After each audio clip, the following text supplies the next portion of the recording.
Is a professor of political science and international affairs at American University, and he joins us from Washington. Always good to have your contribution here on TRT World. Let's start by just how important these talks are, and can they really recalibrate the US-Saudi relationship? In many ways, yes. Not everything will be recalibrated, but think about how complex this is. The U.S. wanted Saudi Arabia to support the engagement with Iran around the JCPOA, and now Saudi Arabia is closer to Iran, which actually helps that.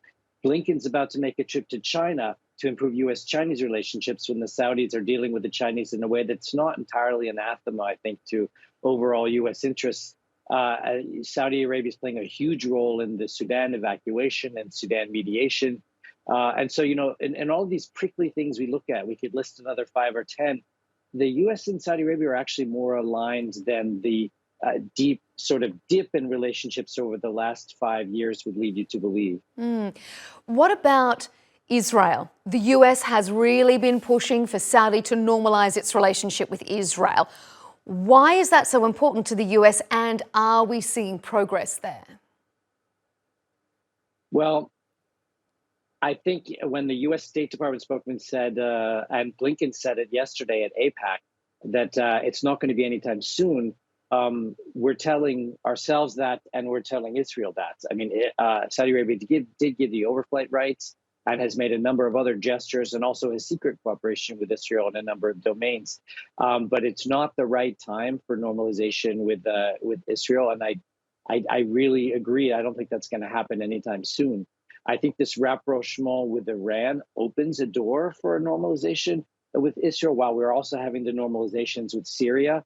But I think, like Qatar, like a lot of Arab states, if the Palestinians are getting nothing out of normalization, it's not as appetizing as one might think.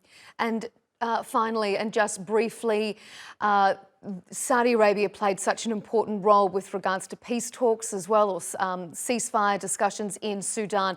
Do you think that that has been on the agenda? Could we see more peace talks? It's right at the very top. It's critically important.